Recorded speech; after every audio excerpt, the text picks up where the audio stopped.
نحمده ونصلي ونسلم على رسوله الكريم وعلى آلہ واصحابہ اجمعین۔ حمد و صلات کے بعد السلام علیکم ناظرین، آپ دیکھ رہے ہیں جامعہ انیس المدارس کے آفیشیل پیج سے بہار علم پروگرام۔ بہار علم پروگرام جس میں ہمارے جامعہ کے استاذ محترم شیخ الحدیث استاذ علماء مفتی محمد نعمان حنفی دامت برکاتہم العالیہ ٹرانسمیشن کے پروگرامز پر گفتگو کرتے ہیں، اور ہمارے ساتھ باہر سے نعت خواں بھی یہاں پر تشریف فرما ہوتے ہیں۔ آج ہمارے ساتھ جو نعت خواں یہاں پر حاضر ہے وہ شہر سکھر کی مشہور و معروف شخصیت محترم و مکرم محمد حسین بشیر قادری صاحب ہیں۔ آج کا ہمارا جو موضوع ہے اس ٹرانسمیشن کا وہ ہے فضائل حضرت امام حسین علیہ السلام۔ امام حسین وہ ہستی ہیں جن کا نام ہی حسین ہمارے آقا علیہ الصلوۃ والسلام نے خود رکھا۔ حضرت امام حسین وہ ہستی ہیں جو آقا علیہ الصلوۃ والسلام کی گود میں بیٹھا کرتے تھے۔ حضرت امام حسین وہ ہستی ہے جو آقا علیہ الصلوۃ والسلام کے کاندھوں پر سوار ہوتے تھے۔ ایک مرتبہ ایک شخص نے حضور علیہ الصلوۃ والسلام کو دیکھ کر کہا کہ کیا ہی اچھی سواری ہے، تو حضور نے اس کو کہا یہ مت کہو کہ کیا ہی اچھی سواری ہے، بلکہ یہ کہو کہ سوار کتنا اچھا ہے۔ حضرت امام حسین وہ ہستی ہے جو جنتی نوجوانوں کے سردار ہیں۔ حضور علیہ الصلوۃ والسلام کے کاندھوں پر سوار ہوتے تھے۔ جب آقا علیہ الصلوۃ والسلام سجدہ کی حالت میں جاتے اور حضرت امام حسین آپ آقا علیہ الصلوۃ والسلام کے کاندھوں پر سوار ہوتے تو حضور علیہ الصلوۃ والسلام اپنے سجدہ کو اس وجہ سے لمبا کر دیتے تاکہ میرے حسین کو تکلیف نہ پہنچے۔ اسی پر انشاءاللہ العزیز استاد محترم مزید گفتگو فرمائیں گے، تو میں آج کی اپنے ٹرانسمیشن کا آغاز حمد باری تعالیٰ سے کرنا چاہوں گا، جس کے لیے میں گزارش کروں گا جناب محمد حسین بشیر قادری صاحب کو۔ لا الہ الا اللہ، لا الہ الا اللہ، لا الہ الا اللہ، لا الہ الا اللہ۔ حسینیوں کی صدا لا الہ الا اللہ، لا الہ الا اللہ۔ یزیدیوں کی سزا لا الہ الا اللہ، لا الہ الا اللہ۔ اول و آخر ہے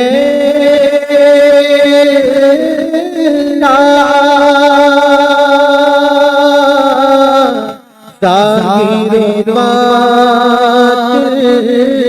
ہے لا، حاضر حاضر ہے لا، لا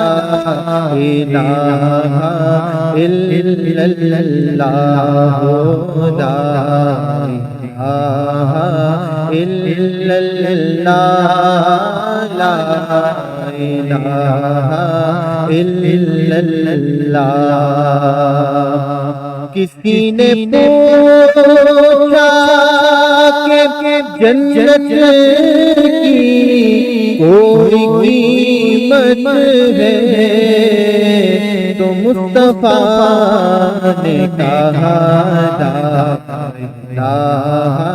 الہ الا اللہ لا الہ الا اللہ لا الہ الا اللہ لا الہ الا اللہ اور حسین پاک سے پوچھا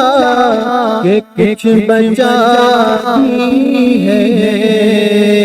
تو سر کٹا کے کہا لا الہ الا اللہ لا الہ الا اللہ لا الہ الا اللہ لا الہ الا اللہ محمد رسول اللہ صلی اللہ علیہ وسلم۔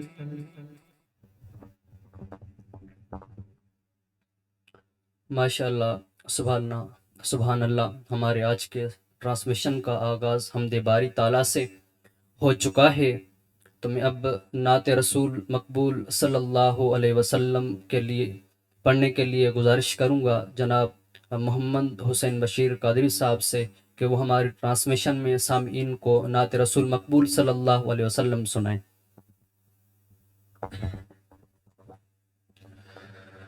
رسول اکرم زمین رب پر کسی طرح غم نبھا رہے ہیں۔ رسول اکرم زمین رب پر کسی طرح غم نبھا رہے ہیں۔ رسول زمین اسی طرح نبھا رہے ہیں۔ جہان تاریخ میں لہو کے چراغ الفت جلا رہے ہیں۔ جہان تاریخ میں لہو کے چراغ الفت جلا رہے ہیں۔ اور چراغ تیرا بدن بھی تیرا لہو بھی تیرا، چراغ تیرا بدن بھی تیرا لہو بھی تیرا، یہ سب تیری ملکیت ہے آقا، یہ سب تیری ملکیت ہے آقا، کہ ہم تو قرضہ چکا رہے ہیں۔ یہ سب تیری ملکیت ہے آقا، کہ ہم تو قرضہ چکا رہے ہیں۔ میں دیر سے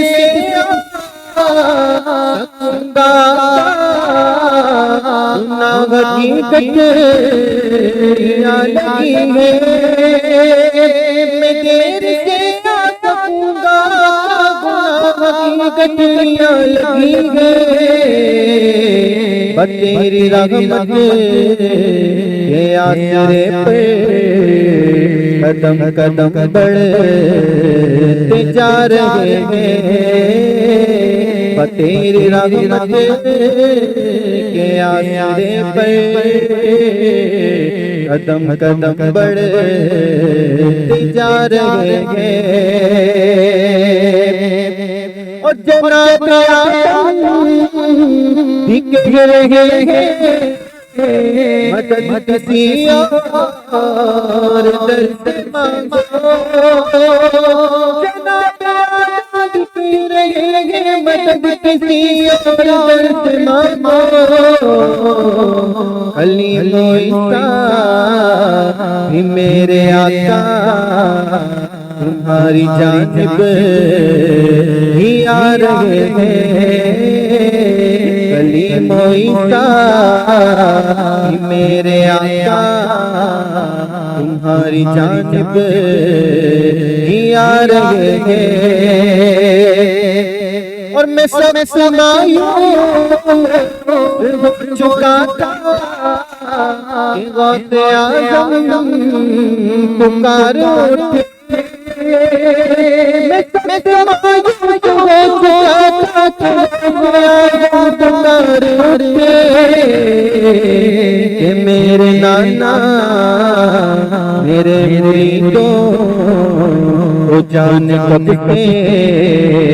بلا رہے ہیں میرے نانا میرے مریدوں وہ جان کب کے بلا رہے ہیں تمہاری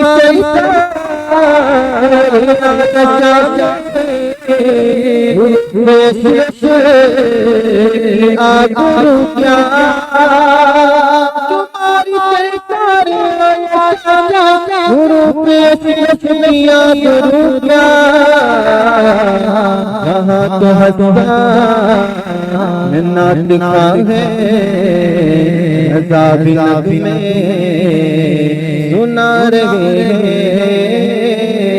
وہاں تو حسان نات کھا گئے عذاب نب میں سنا رہے رسول اکرم زمین رب پر اسی طرح نبھا رہے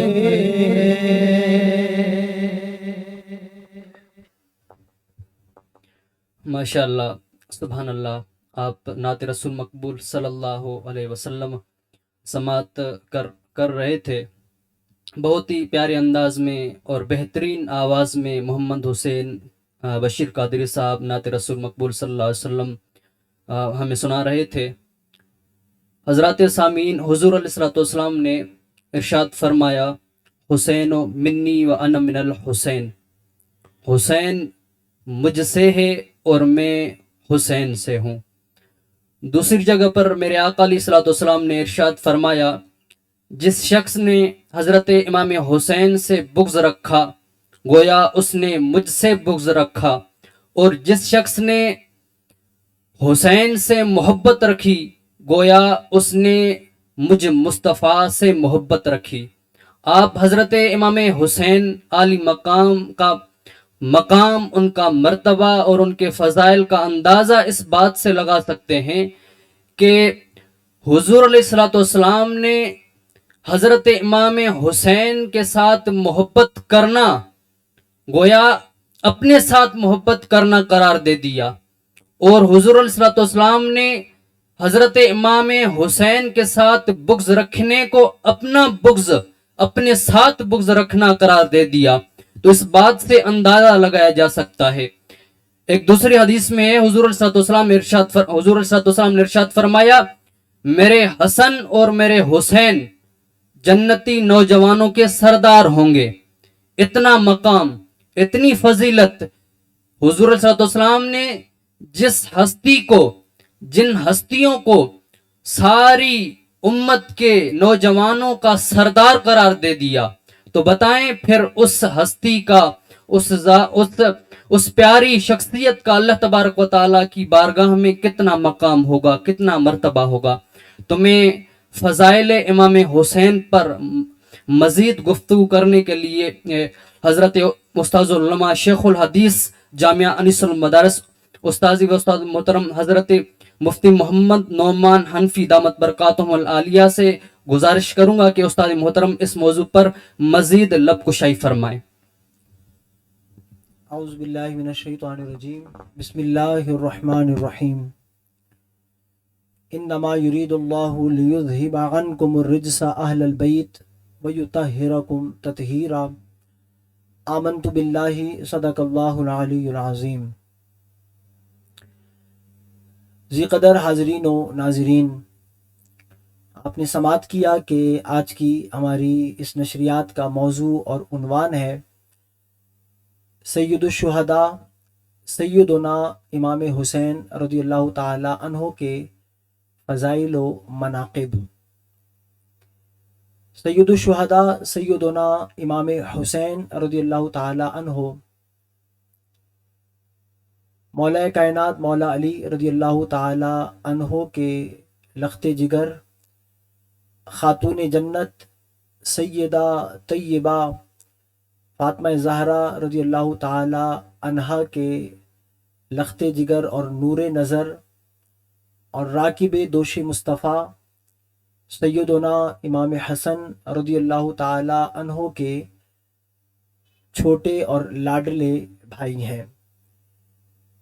سیدنا امام حسین رضی اللہ تعالی عنہ اس کائنات فانی میں 5 شعبان المعظم سن 4 ہجری بروز منگل کو جلوہ گر ہوئے۔ آپ رضی اللہ تعالی عنہ کا نام نامی اسم گرامی حسین، آپ کی کنیت ابو عبداللہ اور بے شمار القابات سے آپ ملقب تھے۔ سید و شباب اہل الجنہ، السید، المبارک، المزکی، اس طرح کے بے شمار القابات آپ رضی اللہ تعالی عنہ کو رسول اکرم نور مجسم شفیع معظم صلی اللہ علیہ وآلہ وسلم نے عطا فرمائے۔ امام حسین رضی اللہ تعالی عنہ ان معزز محترم ہستیوں میں سے ہیں جن کے دنیا میں جلوہ گر ہونے سے پہلے ہی رب سبحانہ و تعالی نے ان کی دنیا میں جلوہ گری، ان کی شہادت رسول اکرم نور مجسم شفیع معظم صلی اللہ علیہ وآلہ وسلم کی چچی ام الفضل رضی اللہ تعالی عنہا کو خواب میں دکھلائی۔ دلائل النبوت میں تفصیل کے ساتھ یہ حدیث پاک موجود ہے۔ حضور کی چچی جان سیدہ ام الفضل رضی اللہ تعالیٰ عنہ روایت کرتی ہیں کہ میں نے ایک خواب دیکھا اور میرے اعتبار سے وہ بہت شدید تھا، برا تھا۔ میں اللہ کے نبی علیہ الصلوۃ والسلام کے دربار میں گئی اور عرض کرنے لگی، یا رسول اللہ صلی اللہ علیہ وآلہ وسلم، رأیت حلما منکرا، میں نے ایک ناپسندیدہ خواب دیکھا ہے۔ اللہ کے نبی علیہ الصلوۃ والسلام نے فرمایا کہ اس کے بارے میں بتلائیے۔ تو عرض کرنے لگی، یا رسول اللہ صلی اللہ علیہ وآلہ وسلم، انہ شدید، وہ بہت برا ہے، بتلانے کی مجھ میں طاقت و سکت نہیں۔ اللہ کے نبی علیہ الصلوۃ والسلام فرماتے ہیں، بتائیے معاملہ کیا ہے؟ تو ام الفضل رضی اللہ تعالیٰ عنہ بیان کرتی ہیں کہ میں نے عرض کی، یا رسول اللہ صلی اللہ علیہ وآلہ وسلم، میں نے خواب دیکھا کہ آپ کے جسم اقدس کا ایک ٹکڑا کاٹ کر میری گود میں ڈالا گیا۔ اللہ کے نبی علیہ الصلوۃ والسلام سید المعبرین، اللہ سبحانہ و تعالیٰ نے جناب یوسف علی نبینا علیہ الصلوۃ والسلام کو خوابوں کی تعبیر کا علم سکھلایا، اور یہ بات آپ بخوبی جانتے ہیں کہ رب نے اپنے جس نبی کو جو کمال دیا، جو خوبی دی، جو معجزہ دیا، اس سے بڑھ کر اپنے حبیب علیہ الصلوۃ والسلام کو وہ خوبی، وہ کمال اور وہ معجزہ عطا فرمایا۔ حضور سید عالم صلی اللہ علیہ وآلہ وسلم نے خود بھی کئی خواب دیکھے اور صحابہ کو ان کی تعبیر بتلائی۔ ایسے ہی صحابہ کرام علیہم الرضوان بھی خواب دیکھتے تو اللہ کے نبی علیہ الصلوۃ والسلام کو بتلاتے، حضور اس کی تعبیر ان کے سامنے بیان فرماتے۔ حضور سید عالم صلی اللہ علیہ وآلہ وسلم نے جب سیدہ ام الفضل رضی اللہ تعالیٰ عنہ کا یہ خواب سنا تو آپ فرمانے لگے کہ یہ خواب حلما منکرہ نہیں، یہ ناپسندیدہ نہیں، یہ تو بابرکت خواب ہے۔ آپ کو یہ بشارت دی گئی ہے کہ ان قریب میری لخت جگر نور نظر سیدہ فاطمہ زہرا رضی اللہ تعالی عنہا کے ہاں ایک شہزادہ ہوگا جس کی پرورش تم کرو گی، وہ تمہاری گود میں آئے گا۔ ام الفضل رضی اللہ تعالی عنہ فرماتی ہیں کہ کچھ عرصہ بعد رب سبحانہ و تعالی نے خاتون جنت سیدہ فاطمہ زہرا رضی اللہ تعالی عنہا کو اولاد نرینہ سے نوازا، اور یوں امام حسین رضی اللہ تعالیٰ عنہ دنیا میں جلوہ گر ہوئے۔ صاحب دلال النبوت نے ہی لکھا کہ پھر ام الفضل رضی اللہ تعالیٰ عنہ فرماتی ہیں کچھ عرصہ بعد میں اللہ کے نبی علیہ الصلوۃ والسلام کے دربار میں گئی، اور امام حسین کو چونکہ ان کی پرورش میں تھے، ان کی گود اور تربیت میں تھے، تو فرماتی ہے میں حضور کے پاس لے کر گئی تو اللہ کے نبی علیہ الصلوۃ والسلام اپنے اس شہزادے کو دیکھ کر غمگین ہو گئے اور آپ کی آنکھوں سے آنسو رواں ہو گئے۔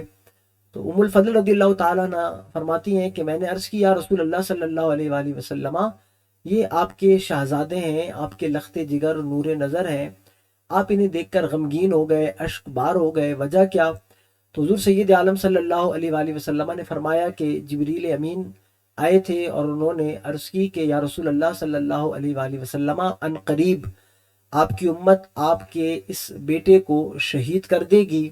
اور جبریل امین نے مجھے وہ مقام بھی دکھلایا، بتلایا، اور اس جگہ کی سرخ مٹی بھی مجھے لا کر دی۔ ذی قدر ناظرین و حاضرین، آپ نے سماعت کیا کہ ہمارے نبی علیہ الصلوۃ والسلام کی غیب دانی، رب سبحانہ و تعالیٰ نے آپ کو ما کان وما یکون کا علم عطا فرمایا، وَيَعْلَمُ مَا فِي الْأَرْحَامِ، ماؤں کے رحم میں کیا ہے۔ حضور سید عالم صلی اللہ علیہ وآلہ وسلم رب کی عطا، رب کی دین سے یہ بھی جانتے تھے۔ حضور نے ام الفضل رضی اللہ تعالی عنہ کو بہت پہلے بتلا دیا تھا کہ سیدہ فاطمہ زہرا رضی اللہ تعالی عنہ کے ہاں لڑکا ہوگا، اولاد نرینہ ہوگی، اور یہ بھی بتلا دیا تھا کہ وہ تمہاری گود میں آئے گی، تمہاری پرورش اور تمہارے زیر سایہ رہے گی، اور یہاں تک حضور سید عالم صلی اللہ علیہ وآلہ وسلم نے بتلا دیا کہ انہیں میری امت جو ہے وہ شہید کرے گی، اور وہ جگہ جہاں انہیں شہید کیا جائے گا وہ بھی مجھے دکھلائی گئی، بتلائی گئی، اور اس جگہ کی سرخ مٹی بھی مجھے لا کر دی گئی۔ تو امام حسین رضی اللہ تعالیٰ عنہ وہ عظیم انسان کے دنیا میں ان کے جلوہ گر ہونے سے پہلے ان کی شہادت کی خبر زبان زد عام تھی۔ آپ غور کیجئے، آج جس معاشرے اور سوسائٹی میں اور آپ رہتے ہیں، اگر مجھے معلوم ہو جائے اور ڈاکٹر مجھے کہہ دیں یا آپ میں سے کسی کو کہہ دیں کہ بھئی تمہیں فلاں مرض ہے، اور ہماری طب اور ہماری ڈاکٹریٹ یہ کہتی ہے کہ تم چند گھنٹوں یا دنوں کے مہمان ہو، تو اس شخص کی حالت اگر پہلے اچھی ہوتی ہے، اس اندوہناک اور المناک خبر سن کر مزید خراب ہو جاتی ہے۔ اگر طبی اعتبار سے اور ڈاکٹریٹ کے اعتبار سے وہ چند دن زندہ رہ سکتا تھا، اب اس کے لیے چند لمحے گزارنا ناگفتہ بھی ہو جاتے ہیں، بہت مشکل کٹھن ہو جاتے ہیں۔ آپ اندازہ لگائیے، وہ بچہ ابھی دنیا میں آیا نہیں، اس کے بارے میں یہ بات صحابہ کے بیچ، خانوادہ مصطفیٰ علیہ تحیۃ و ثنا کے بیچ معروف اور مشہور ہو گئی کہ اس بچہ کو آپ کی جو امت ہے وہ فلاں جگہ پر شہید کرے گی۔ حضور خود بھی جانتے، اس قدر پیار فرماتے، محبت فرماتے۔ ایک اور حدیث کے مطابق حضور سید عالم صلی اللہ علیہ وآلہ وسلم کے بیٹے جناب ابراہیم حضور سید عالم صلی اللہ علیہ وآلہ وسلم کی گود میں ہیں، سیدنا امام حسین رضی اللہ تعالی عنہ بھی گود میں ہیں، اور حدیث میں آیا جبریل آئے اور عرض کرنے لگے یا رسول اللہ صلی اللہ علیہ وآلہ وسلم، رب سبحانہ و تعالی ان دونوں شہزادوں کو آپ کے پاس رہنے نہیں دے گا، ان میں سے ایک کو اختیار فرمائیے۔ جناب ابراہیم حضور کے اپنے لخت جگر، اپنے نور نظر ہیں، اور سیدنا امام حسین رضی اللہ تعالیٰ عنہ حضور کی شہزادی خاتون جنت سیدہ طیبہ فاطمہ زہرا رضی اللہ تعالیٰ عنہ کے لخت جگر نور نظر ہیں۔ اپنی اولاد ہوتی ہے۔ حضور سید عالم صلی اللہ علیہ وآلہ وسلم فرما رہے ہیں کہ جبریل نے آ کر بتایا ہے کہ رب دونوں کو رہنے نہیں دے گا، ایک کو اختیار کر لیں۔ اپنی اولاد کسے پسند نہیں ہوتی، کسے پیاری نہیں ہوتی، لیکن امام حسین رضی اللہ تعالیٰ عنہ کے بارے میں حضور سید عالم رب کی عطا سے، رب کی مشیت جانتے تھے کہ میرے اس بیٹے نے دین کو بچانا ہے، میری ناموس کی حفاظت کرنی ہے، میرے ختم نبوت کی پاسداری کرنی ہے، میں جو شریعت اور دین لے کر آیا ہوں اسے مسخ ہونے سے اس نے بچانا ہے۔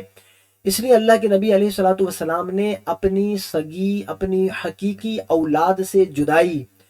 اور فرقت کو گوارا کر لیا، لیکن جناب امام حسین رضی اللہ تعالیٰ عنہ کی فرقت اور جدائی کو گوارا نہ کیا، اور جبریل سے فرمایا کہ میں ان دونوں میں سے سید الشہداء سیدنا امام حسین رضی اللہ تعالیٰ عنہ کو اختیار کرتا ہوں، اور پھر کچھ عرصہ بعد سیدنا ابراہیم رضی اللہ تعالیٰ عنہ کا وصال ہو جاتا ہے، اور حضور کہا بھی کرتے تھے امام حسین کو دیکھ کر کہ تم وہ ہو جس پر میں نے اپنا بیٹا فدا کیا، تم وہ ہو جس پر میں نے اپنا بیٹا قربان کیا۔ تو باہر کے بتلانے کا مقصد یہ ہے کہ سیدنا امام حسین رضی اللہ تعالیٰ عنہ کو بھی معلوم ہے کہ انہیں شہید کیا جانا ہے، حضور کو بھی معلوم ہے، حضور سید عالم صلی اللہ علیہ وآلہ وسلم کے بتلانے سے ام الفضل رضی اللہ تعالیٰ عنہا کو بھی معلوم، خاتون جنت کو بھی معلوم، مولا کائنات کو بھی معلوم۔ لیکن آپ دیکھیے یہ وہ خانوادہ ہے، خود حضور سید عالم اللہ کے نبی حبیب مستجاب الدعوات، خاتون جنت، جنت کی مالکن مالکہ، مولا کائنات مولا علی رضی اللہ تعالیٰ عنہ، سردار عرب، بے شمار فضائل و مناقب و محاسن و محامد کے حامل، یہ وہ لوگ کہ جب مباہلہ ہوا اور یہ ان کو آتا نصرانیوں اور عیسائیوں نے دیکھا تو انہوں نے اپنے لوگوں سے کہا کہ ان سے مباہلہ ہرگز ہرگز مت کرو، یہ وہ نفوس قدسیہ ہیں، میں ان کے چہرے پر ایسی نورانیت دیکھ رہا ہوں کہ اگر انہوں نے اپنے دونوں ہاتھوں کو تمہاری بددعا کے لیے اٹھا دیا تو تمہاری نسل ناپید ہو جائے گی، تم دنیا سے ہمیشہ کے لیے نیست و نابود ہو جاؤ گے۔ یہ وہ نفوس قدسیہ کہ رب ان کی اتنی سنتا ہے، ان پر اتنی مہربانی فرماتا ہے کہ یہ محض ہاتھ اٹھائیں، رب ان کی دعا کو شرف قبولیت بخشتا ہے۔ ہمارے آقا تو پھر ہمارے آقا صلی اللہ علیہ وآلہ وسلم کے دل میں خواہش بھی مچلتی ہے، تمنا بھی جنم لیتی ہے، تو رب سبحانہ و تعالی حضور کے دل میں مچلنے والی خواہشوں کو، حضور کے دل میں آنے والی تمناؤں کو بھی اس قدر پسند اور محبوب رکھتا ہے کہ حضور کی وہ دعا، حضور کی وہ تمنا، حضور کی وہ خواہش ابھی دل سے زبان تک کا سفر طے نہیں کرتی، رب اسے شرف قبولیت بخشتا ہے۔ خانہ کعبہ کو بیت اللہ بنایا جانا اس کی ایک واضح مثال ہے۔ تو جناب امام حسین رضی اللہ تعالی عنہ ان نفوس قدسیہ کے بیچ اور درمیان میں موجود ہیں۔ حضور چاہتے تو رب سبحانہ و تعالی سے دعا فرماتے کہ رب میرے اس لخت جگر نور نظر کو اس آزمائش میں نہ ڈال، اس امتحان میں مبتلا نہ کر، لیکن اللہ کے نبی علیہ الصلوۃ والسلام نے ایسی دعا ہرگز نہ مانگی۔ خود خاتون جنت سیدہ فاطمہ زہرا رضی اللہ تعالی عنہا نے بھی یہ دعا نہ مانگی۔ خود امام حسین رضی اللہ تعالیٰ عنہ کو علم ہے، معلوم ہے، لیکن کبھی بھی آپ نے اپنے والد سے، اپنی والدہ سے، اپنے نانا سے یہ ذکر نہیں کیا، یہ خواہش اور یہ آرزو نہ کی کہ آپ میرے لیے، آپ تو مستجاب الدعوات لوگوں اور نفوس میں سے ہیں، آپ کے ہاتھ اٹھانے کی دیر ہے، رب تقدیر بدل دے گا، رب قادر ہے، رب مقتدر ہے، یمحو اللہ ما یشاء ویثبت وعندہ ام الکتاب، رب کے اختیار میں ہے۔ لیکن کبھی انہوں نے ایسا نہ کیا، اس لیے کہ وہ بھی دلی اور قلبی طور پر اس آزمائش میں ثابت رہنے کے خواستگار اور طلبگار تھے۔ امام حسین رضی اللہ تعالیٰ عنہ کو جہاں بے شمار فضیلتیں اور مناقب اور محاسن حاصل ہیں، وہیں آپ یہ بھی جانتے ہیں کہ دنیا میں جب کوئی بچہ وجود میں آتا ہے، جنم لیتا ہے، اس کے کانوں میں آذان کہی جاتی ہے، اس کی تحنیک کی جاتی ہے، اس کا عقیقہ کیا جاتا ہے، اس کا نام رکھا جاتا ہے، اور ان سارے امور کے لیے خاندان کے اس بزرگ کا اور اس شخص کا انتخاب کیا جاتا ہے جو خاندان میں سب سے برتر، اعلیٰ ہو، متقی، پرہیزگار ہو، صاحب ورع اور تقوی ہو۔ سید الشہداء سیدنا امام حسین رضی اللہ تعالیٰ عنہ کس قدر اہمیت، فضیلت، فوقیت کے حامل شخص کہ جن کے کانوں میں آذان دینے والے حضور سید عالم صلی اللہ علیہ وآلہ وسلم کی ذات والا، نبی الانبیاء، سید الانبیاء، امام الرسل، جو رسولوں کے، نبیوں کے امام اور رسول ہیں، وہ سید الشہداء سیدنا امام حسین رضی اللہ تعالی عنہ کے کانوں میں آذان کہتے ہیں، اقامت کہتے ہیں، آپ کا نام نامی اس میں گرامی رکھتے ہیں، آپ رضی اللہ تعالیٰ عنہ کی طرف سے دمبوں کو بطور عقیقہ قربان کرتے ہیں۔ یہ بھی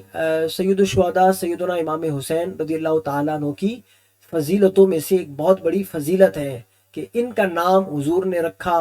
ان کی کانوں میں آذان، حضور تو وہ ہیں، حضور دیکھ لیں بندوں کی قسمت، تقدیر بدل جاتی ہے، حضور بے جان پتھروں پر ہاتھ رکھ دیں ان میں جان پڑ جاتی ہے. تو حضور سید عالم صلی اللہ علیہ وآلہ وسلم جن کو اپنے ہاتھوں میں اٹھائیں، جن کی کانوں میں حضور کی آذان رس گھولے، اس بچہ کے مقدر کا اور قسمت کا کیا کہنا. حضور سید عالم صلی اللہ علیہ وآلہ وسلم اپنے خانوادہ میں ان دونوں شہزادوں سے حد درجہ غایت درجہ محبت، پیار اور عقیدت رکھتے اور اس کا اظہار کئی نمونوں سے کیا کرتے. شیر خارگی کا عالم ہے. حضور سید عالم نور مجسم شفیع معظم صلی اللہ علیہ وآلہ وسلم کا گزر ہوتا ہے خاتون جنت سیدہ فاطمہ زہرا رضی اللہ تعالی عنہا کے گھر کے قریب سے. تو سید الشہداء سیدنا امام حسین رضی اللہ تعالی عنہ کے رونے کی آواز آتی ہے. حالت شیر خارگی میں ہے، بچے بچپنے میں ہے اور بچہ فطرتاً طبعاً کبھی پیاس کی وجہ سے روتا ہے، کبھی بھوک کی وجہ سے روتا ہے، کبھی اور کوئی چیز اسے بے چین و مضطرب کرتی ہے جس کی وجہ سے وہ طبعاً روتا ہے. حضور سید عالم صلی اللہ علیہ وآلہ وسلم کے کانوں میں جو ہی سید الشہداء سیدنا امام حسین رضی اللہ تعالی عنہ کے رونے کی آواز آتی ہے، آپ خاتون جنت سیدہ فاطمہ زہرا رضی اللہ تعالی عنہ کو بلاتے ہیں اور فرماتے ہیں کہ اے فاطمہ علم تعلمی ان بکاءہ، اے فاطمہ تمہیں معلوم نہیں کہ ان کا رونا یؤذینی، مجھے اذیت دیتا ہے، مجھے تکلیف دیتا ہے. وہ بچہ جو فطرتاً رو رہا ہے، طبعاً رو رہا ہے، بھوک پیاس یا کسی اور بے چینی اور اضطراب کی وجہ سے، لیکن اس بچے کا فطرتاً رونا، طبعاً رونا قلب مصطفیٰ پر اتنا گراں ہوتا ہے کہ حضور سید عالم اتنی بڑی وعید سنا رہے ہیں کہ اس کا رونا اگرچہ یہ طبعاً رو رہا ہے، فطرتاً رو رہا ہے، لیکن یہ مجھے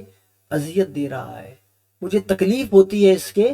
رونے سے. اور قرآن عظیم نے اعلان فرمایا ہے ان الذین یؤذون اللہ ورسولہ لعنہم اللہ فی الدنیا والآخرہ وأعد لہ عذاب مہینا. وہ لوگ جو اللہ کو اور اس کے رسول کو ایذا دیتے ہیں، اللہ کی ان پر لعنت ہے اور ان کے لیے رب نے اہانت والا عذاب تیار کیا ہوا ہے. تو جو شخص توہین خدا و مصطفیٰ کا مرتکب ہوتا ہے اسے رب کی طرف سے لعنت ملتی ہے اور رب نے اس کے لیے آخرت میں اہانت والا عذاب تیار کیا ہوا ہے. تو اندازہ لگائیے کہ حالت شیر خارگی میں طبعاً فطرتاً امام حسین روتے ہیں، لیکن قلب مصطفیٰ پر اتنی گرانی پیدا ہوتی ہے کہ حضور کی اذیت کا باعث بن رہا ہے. پھر اندازہ لگائیے جب اس تن نازنین پر گھوڑے دوڑائے گئے، جب اس پیارے بدن کو گھوڑوں کے ٹاپوں سے روندا گیا، اس پر خنجر چلائے گئے، انہیں پیاسا تڑپایا گیا، انہیں رلایا گیا، ان کے بچوں کو شہید کیا گیا، ان کی خواتین کی عصمت دری کی گئی، تو حضور سید عالم صلی اللہ علیہ وآلہ وسلم کی مبارک قلب پر کس قدر گرانی پیدا ہوئی ہوگی. حضور سید عالم صلی اللہ علیہ وآلہ وسلم کی مبارک قلب حضور کس قدر رنجیدہ اور کبیدہ خاطر ہوئے ہوں گے، اس کا بیان کرنا ناممکن اور مشکل ہے.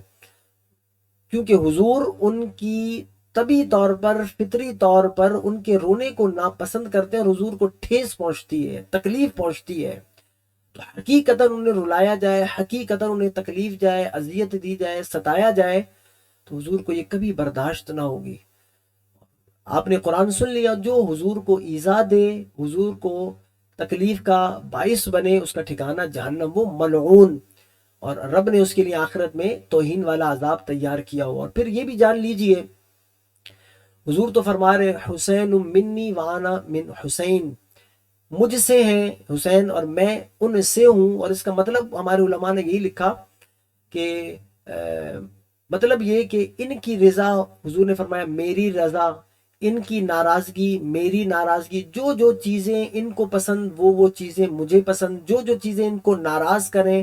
وہ چیزیں مجھے ناراض کریں گی. یہ منیت کا رشتہ حضور نے اپنے اور سیدنا امام حسین رضی اللہ تعالی عنہ کے بیچ قائم فرمایا. ایسے ہی حضور سید عالم صلی اللہ علیہ وآلہ وسلم کے فرامین کا اسلوب دیکھیے. حضور سید عالم صلی اللہ علیہ وآلہ وسلم رب سے دعا گو ہیں، اللہم انی، اے اللہ میں احبہما، میں ان دونوں سے پیار کرتا ہوں، اپنے ان دونوں شہزادوں سے الفت رکھتا ہوں، تو اے باری تعالیٰ تو بھی ان سے محبت فرما، اور جو بندہ ان سے محبت کرے، جو انہیں محبوب جانے، تو بھی انہیں محبوب جان۔ تو حضور کے اس فرمان کے اسلوب کو دیکھیے، حضور سید عالم صلی اللہ علیہ وآلہ وسلم رب سے دعا کر رہے ہیں، مالک میں ان سے پیار کرتا ہوں، میں چونکہ تیرا محبوب ہوں اور میں ان کو محبوب جانتا ہوں، میں تیرا محبوب، یہ میرے محبوب، جب یہ میرے محبوب ہو گئے تو چونکہ میں بھی تیرا محبوب ہوں، لہٰذا میری دعا کو قبول کر اور تو بھی ان سے محبت فرما۔ رب سے التجا کر رہے ہیں، مالک میرے محبوب ہے، لہٰذا تو انہیں اپنا محبوب بنا۔ اور پھر یہاں تک ہی دعا محدود نہیں، بلکہ حضور قیامت تک آنے والے انسانوں کو یہ بشارت، یہ نوید، یہ خوشخبری سنا رہے ہیں کہ جو میرے حسین رضی اللہ تعالیٰ عنہ سے محبت کرے گا، میں نے رب سے دعا کی ہے کہ جو اس حسین سے محبت کرے، اس حسین سے پیار کرے، اے رب تو بھی اس سے پیار کر، تو بھی اس سے محبت کر۔ تو جان لیجیے حضور کا ہر فرمان حق۔ تو جو شخص حضور کی آل سے محبت کرتا ہے، سید الشہداء سیدنا امام حسین رضی اللہ تعالیٰ عنہ سے محبت کرتا ہے، پیار کرتا ہے، یقینی طور پر حضور اس سے محبت کرتے ہیں، حضور اس سے پیار کرتے ہیں۔ جس سے حضور پیار کریں، جس سے حضور محبت رکھیں، بلا شبہ رب سبحانہ وتعالی بھی اس بندے کو اپنا محبوب جانتا ہے، اپنا پیارا جانتا ہے۔ اور رب جب کسی کو اپنا محبوب بناتا ہے تو دنیا اور آسمانوں میں اس کا چرچا کر دیتا ہے، جبریل کو کہہ دیتا ہے کہ جا کر اعلان کر دو کہ یہ دنیا میں اور آسمانوں میں میرا محبوب ہے۔ ہر بندہ رب کا محبوب بننا چاہتا ہے، اپنے نبی علیہ الصلوۃ والسلام کا پیارا بننا چاہتا ہے۔ حضور نے بہت ہی پیارا نسخہ بتلا دیا جو کسی عبادت میں، کسی نیکی میں، کسی اچھے عمل میں مضمر اور پوشیدہ نہیں، کہ یہ نیکی، یہ عمل، یہ عبادت کرو گے تو میرے محبوب اور میرے رب کے محبوب بن جاؤ گے، نہیں، بلکہ تم اگر میرے حسین سے محبت کرو گے تو تم میرے محبوب بن جاؤ گے اور رب کے بھی محبوب بن جاؤ گے۔ اور ان سے محبت کرنا یہ صرف حضور کے فرامین کا تقاضا نہیں، بلکہ یہ قرآنی حکم ہے۔ رب نے قرآن میں بھی اعلان فرمایا ہے، قُلْ لَا أَسْأَلُكُمْ عَلَيْهِ أَجْرًا إِلَّا الْمَوَدَّةَ فِي الْقُرْبَى۔ اس منصب رسالت کی تبلیغ پر، یہ جو احکام شرعیہ میں نے تم تک پہنچائے، اس تبلیغ رسالت پر میں تم سے کوئی اجر عوض مطالبہ نہیں کرتا سوائے اپنی قرابت داروں کی محبت کے۔ تو یہ جو حضور کے قرابت داروں سے محبت ہے، اس کا حکم ہمیں رب سبحانہ وتعالی نے قرآن میں دیا ہے۔ ان کی محبت ہمارے ایمان کا حصہ، ہمارے ایمان کا جزو ہے۔ اور حضور کے بعض فرامین بھی اس جانب مشیر ہیں کہ حضور نے یہ فرمایا کہ کوئی شخص اس وقت تک کامل مومن نہیں ہو سکتا جب تک وہ میری آل کو اپنی آل سے زیادہ محبوب نہ جانے، میرے خاندان والوں کو اپنے خاندان والوں سے زیادہ محبوب نہ جانے۔ یہ اس کا مفہوم ہے۔ تو حضور کی آل سے اگر محبت نہیں کرے گا، اپنی آل پر حضور کی آل کو ترجیح نہیں دے گا، اس کا ایمان کامل نہیں ہو سکتا۔ اور حضور کا ایک فرمان یہ بھی ملتا ہے کہ کسی شخص کے دل میں ایمان اس وقت تک جگہ نہیں بنا سکتا جب تک اس کے دل میں میرے خانوادہ کی محبت نہ بس جائے۔ وہ دل جو اہل بیت اطہار کی محبت سے عاری ہو، خالی ہو، اس دل میں ایمان اپنی جگہ بنا ہی نہیں سکتا۔ ایمان اس دل میں گھستا ہے، ایمان اس دل میں جاگزی ہوتا ہے، اس میں اہل بیت اطہار کی محبت ہوتی ہے، الفت ہوتی ہے اور پیار ہوتا ہے۔ تو سید الشہداء سیدنا امام حسین رضی اللہ تعالیٰ عنہ حضور کے محبوب بھی ہیں، نوجوانان جنت کے سردار بھی ہیں، حضور سید عالم صلی اللہ علیہ وآلہ وسلم کے لاڈلے شہزادے، حضور سید عالم صلی اللہ علیہ وآلہ وسلم کے نواسے بھی ہیں۔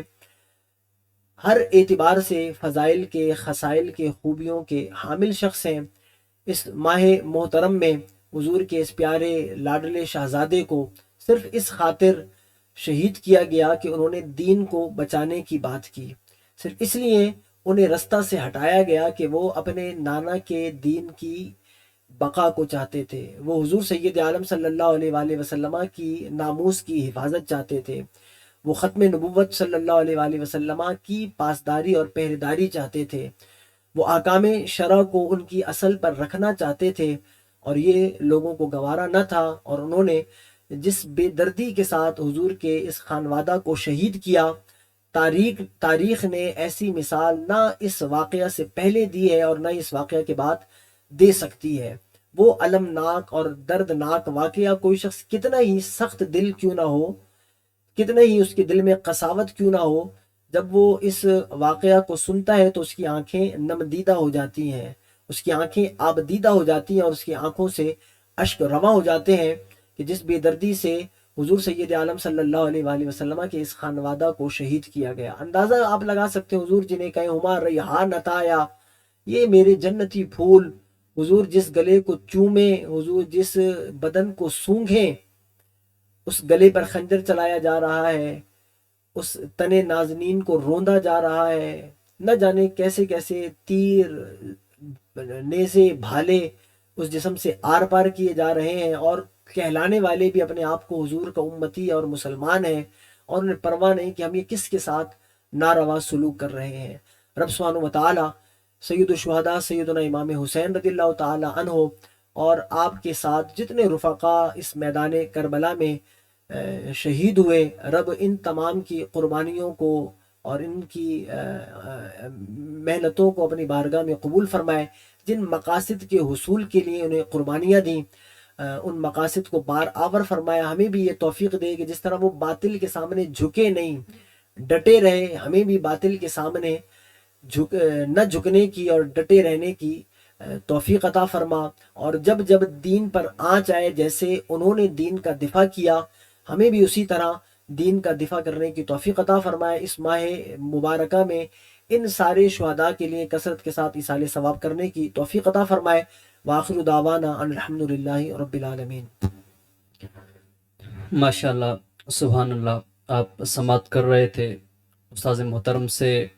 امام عالی مقام سید الشہداء حضرت امام حسین رضی اللہ تعالی عنہ کے فضائل و مناقب۔ سلسلہ سوالات سے پہلے ہم نعت رسول مقبول صلی اللہ علیہ وسلم سماعت کرنے کے لیے چلتے ہیں جناب محمد حسین بشیر قادری کی جانب۔ جو عشق نبی کے جلووں کو سینوں میں بسایا کرتے ہیں، جو عشق نبی کے جلووں کو سینوں میں بسایا کرتے ہیں، اللہ کی رحمت کے بعد ان لوگوں پہ سایہ کرتے ہیں، اللہ کی رحمت کے بعد ان لوگوں پہ سایہ کرتے ہیں، جو عشق نبی کے جلووں کو جب اپنے غلاموں کی تقدیر جگایا کرتے ہیں،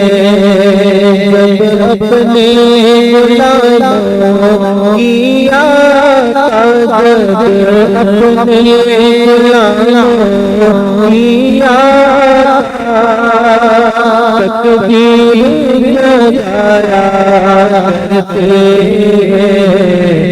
جنت کی سند دینے کے لیے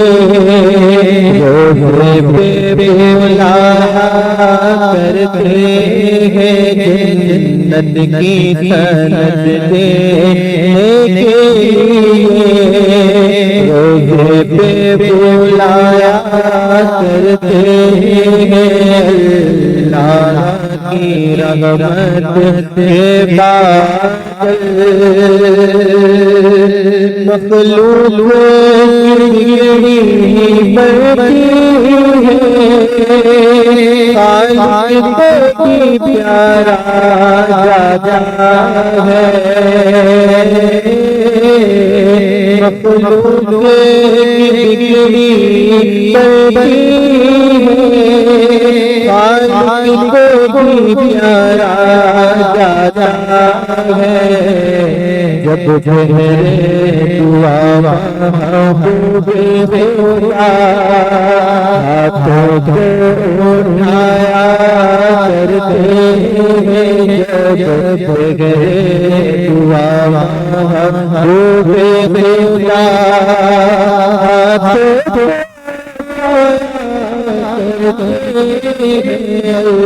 اللہ کی رحمت کے بعد ان لوگوں پہ آیا کرتے اور اے دولت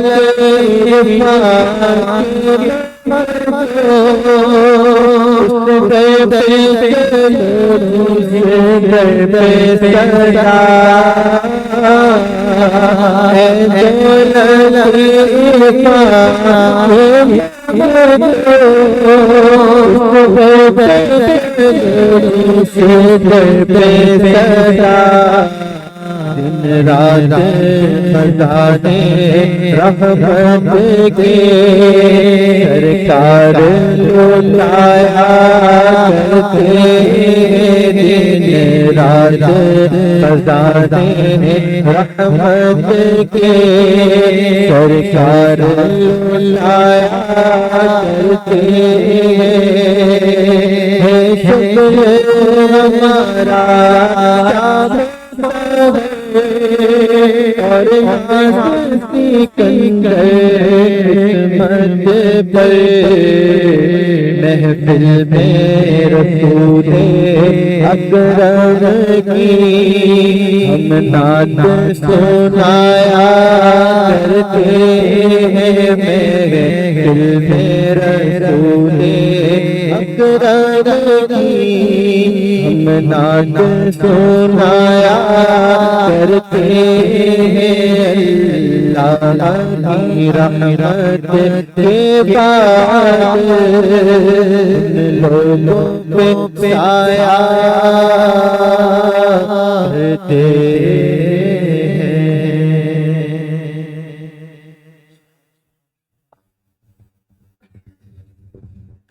ماشاءاللہ سبحان اللہ. آپ نعت رسول مقبول صلی اللہ علیہ وسلم سماعت کر رہے تھے. اب سلسلہ سوالات شروع ہو رہا ہے. یہ سوالات ناظرین آپ کی طرف سے آنے جو بھی آپ کی طرف سے کمنٹس کے ذریعے یا واٹس ایپ کے ذریعے سوالات کرتا ہے اس کے جوابات استاذ محترم ارشاد فرماتے ہیں. تو آج کا جو پہلا سوال ہے استاذ صاحب، پہلا سوال یہ ہے کہ قضائے عمری کا حساب آیا شمسی مہینے سے لگایا جائے گا یا قمری مہینے سے؟ بسم اللہ الرحمن الرحیم. ایک شخص ہے اور اس پر بہت ساری نمازیں ہیں اور وہ ان نمازوں کو ادا کرنا چاہتا ہے. تو چونکہ یہ عبادات کا معاملہ ہے اور جتنے اسلامی معاملات ہیں، دینی معاملات ہیں، ان کا مدار قمری مہینوں پر ہوتا ہے نہ کہ شمسی مہینوں پر، یعنی اسلامی مہینوں پر ان کا اعتبار ہوتا ہے اور جو انگریزی مہینے ہیں اس پر ان کا اعتماد اور اعتبار نہیں ہوتا. اس لیے اگر کوئی شخص قضائے عمری یعنی اپنی سابقہ زندگی کی نمازیں ادا کرنا چاہتا ہے تو وہ اپنی بلوغت کی عمر کا جو اعتبار کرے گا اور وہ جو نمازیں اپنی کاؤنٹ کرے گا وہ قمری مہینوں کے اعتبار سے کرے گا نہ کہ شمسی مہینوں کے اعتبار سے. جی تو ناظرین، آپ نے اس سوال کا جواب استاذ محترم سے سماعت کیا کہ جو بھی شریعت کے معاملات ہوتے ہیں اس میں اعتبار شمسی مہینے کا نہیں ہوتا، قمری مہینے کا اعتبار ہوتا ہے. دوسرا سوال یہ ہے کہ اگر کسی شخص کی لاش ایسی حالت میں ملی کہ اس پر گوشت نہیں ہے، صرف ہڈیاں ہیں، تو آیا اس شخص کے اوپر جنازہ نماز پڑھی جائے گی یا نہیں پڑھی جائے گی؟ بسم اللہ الرحمن الرحیم. جنازہ کے لیے یہ اصول یاد رکھیے کہ جنازہ یعنی غسل اسے دیا جائے گا، نماز اس پر پڑھی جائے گی جس کا اکثر بدن موجود ہو یا نصف بدن ہو اور اس کے ساتھ اس کا سر بھی موجود ہو. اگر کسی مسلمان کی لاش ایسی حالت میں ملی، مثلاً بہت عرصہ بعد کسی کو مسلمان کی لاش کہیں جنگل وغیرہ میں پڑی ہوئی ملی،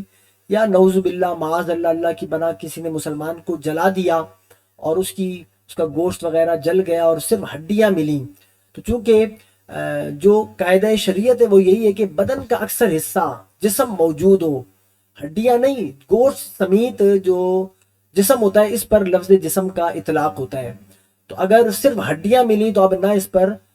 جنازہ پڑھا جائے گا اور نہ ہی اس کو غسل دیا جائے گا، بلکہ ہمارے فقہاء نے لکھا ہے اسے کپڑے میں لپیٹ کر دفن کر دیا جائے گا۔ تو آپ نے اس سوال کا بھی جو جواب ہے وہ سماعت کیا کہ اگر کسی شخص کا لاش اس حالت میں ملا کہ صرف اس کے جسم میں ہڈیاں ہی تھی تو اس پر نماز جنازہ نہیں پڑھی جائے گی، بلکہ اس کو کسی ایسے کپڑے میں لپیٹ کر جو ہے وہ دفن کیا جائے گا۔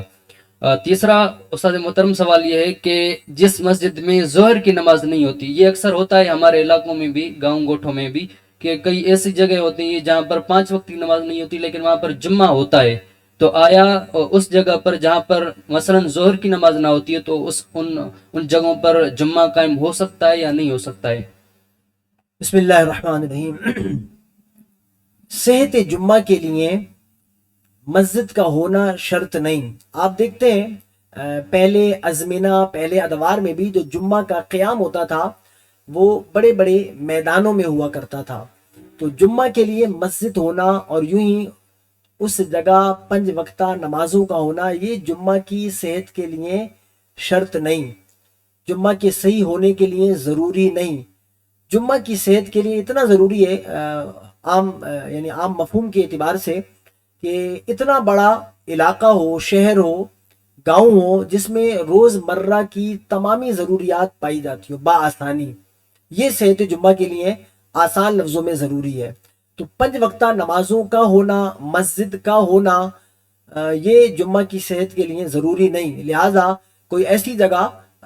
جہاں پر 5 وقتہ نمازیں نہ بھی ہوتی ہوں یا نماز ظہر نہ ہوتی ہو، وہاں جمعہ اگر جو میں نے شرط ذکر کی وہ پائی جاتی ہو تو وہاں جمعہ قائم ہو سکتا ہے۔ آخری سوال یہ ہے کہ مسافر نے اسٹیشن پر نماز شروع کی، 1 رکعت پڑھ لی تو ٹرین چل پڑی، تو آیا مسافر جو بھی نماز پڑھا ہو اس کے لیے نماز توڑنا جائز ہوگی یا نماز توڑنا جائز نہیں ہوگی؟ بسم اللہ الرحمن الرحیم۔ نماز نہیں توڑے گا تو ٹرین چلی جائے گی، حضرت صاحب یہیں رہ جائیں گے۔ تو فقہاء نے ہمارے بہت ساری صورتیں لکھی ہیں جن میں نماز کا توڑنا جائز ہوتا ہے۔ مثلا ایک بندہ نماز پڑھ رہا ہے اور دیکھتا ہے کہ سامنے ایک اندھا ہے اور وہ ایک کنواں میں گرا چاہتا ہے، تو شریعت اسے حکم دیتی ہے کہ اپنی نماز کو توڑے اور اس کنویں میں یا کسی گڑھے میں گرنے والے شخص کو بچائے۔ ایسی آگ جل رہی ہے، ایک بندہ جو ہے وہ بغیر دیکھے وہ جا رہا ہے اور آگ میں جل جائے گا، خطرہ ہے۔ مثلا نمازی یہ خیال کرے کہ سامنے والے بندے کو کسی طرح کا ضرر اور نقصان پہنچے گا، تو شریعت اسے چھوٹ اور رخصت دیتی ہے کہ یہ اس بندہ کو نقصان سے پہنچائے۔ تو جب کسی مسلمان کو نقصان میں مبتلا دیکھے، اسے نقصان سے بچانے کے لیے شریعت اسے نماز توڑنے کی اجازت دیتی ہے۔ تو اب اگر یہ شخص نماز میں ہی مگن رہتا ہے، ٹرین اس کی چلے جاتی ہے، تو خود اس کا اپنا نقصان ہوتا ہے، نہ جانے کون سا علاقہ، کون سے شہر میں اپنے علاقہ پہنچ سکتا ہے یا نہیں پہنچ سکتا۔ یہ ان آزار میں سے جن میں نماز توڑنا جائز ہے، لہٰذا یہ نماز توڑے گا اور ٹرین میں شریک ہو جائے گا۔ ماشاءاللہ، آپ نے اس سوال کا بھی جواب جو ہے استاد محترم سے سماعت کیا، اور اس سوال کا جواب بہترین انداز میں استاد صاحب نے ارشاد فرمایا اور مثالیں دے کر اس سوال کا جواب فرمایا کہ مثلا آپ دیکھیں کہ کوئی شخص نماز پڑھ رہا ہے اور ساتھ میں کوئی کنواں ہے یا ایسے ہی کھڈا ہے، اور کوئی شخص جا رہا ہے اور اس کو معلوم نہ ہو کسی طرح سے کہ یہاں پر کنواں ہے، تو لیکن اس نمازی کو یہ بات محسوس ہو جائے تو اس کے لیے نماز توڑنا جائز ہے کہ وہ اپنی نماز توڑے اور اس شخص کو بچائے۔ تو ابھی ہماری جو آج کا ہمارا پروگرام ہے، اس کا جو ٹائم ہے وہ اختتامی ٹائم ہے۔ اب میں منقبت امام حسین سماعت کرنے کے لیے چلتا ہوں محمد حسین بشیر قادری کی جانب، اور اسی منقبت پر ہمارے جو آج کا پروگرام ہے بہار علم، اس کا جو اختتام ہوگا۔ اللہ تبارک و تعالی ہم سب کو راہ ہدایت پر گامزن ہونے کی توفیق عطا فرمائے۔ اب چلتے ہیں نعت منقبت امام حسین سماعت کرنے کے لیے جناب محمد حسین بشیر قادری کی جانب.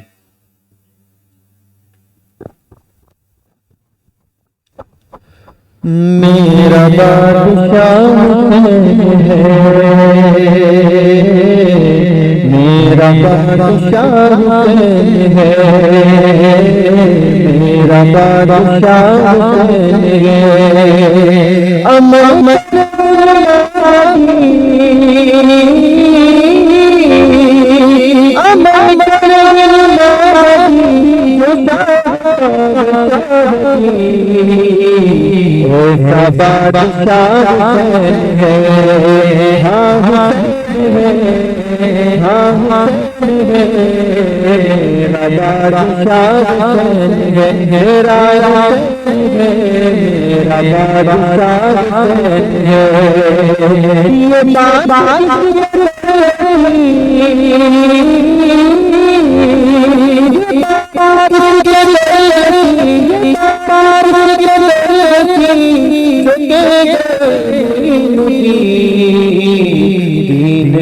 بنا حسین ہے، بنا حسین ہے، میرا بادشاہ حسین ہے، میرا بادشاہ حسین ہے،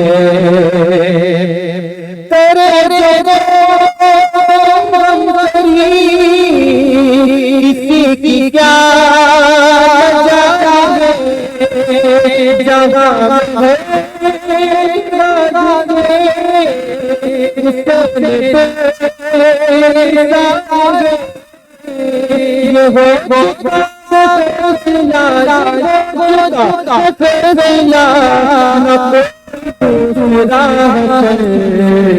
نہ کوئی دوسرا حسین ہے،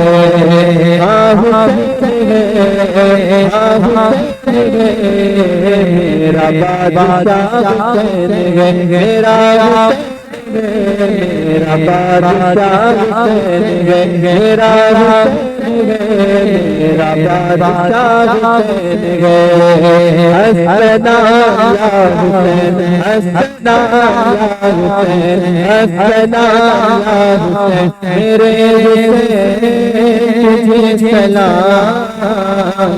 حسین تجھے سلام، میرے حسین تجھے سلام، میرے حسین تجھے سلام، میرے حسین تجھے سلام، جن کو پہ بلایا گیا، جن کو ستایا گیا،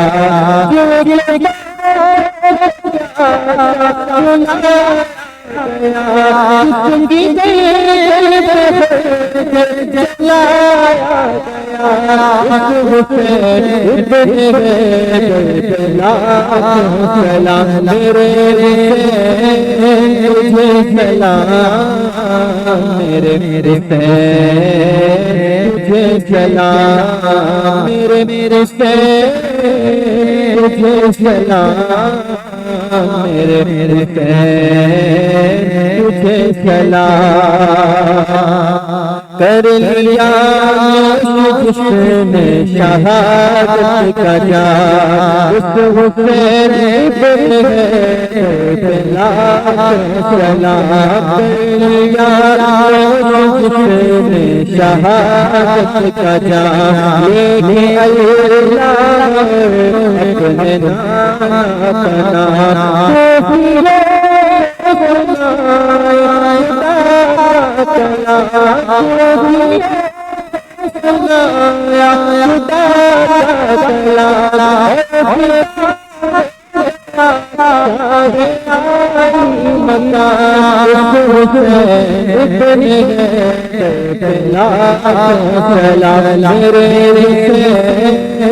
تجھے سلام، میرے حسین تجھے سلام، میرے حسین تجھے سلام، میرے حسین تجھے سلام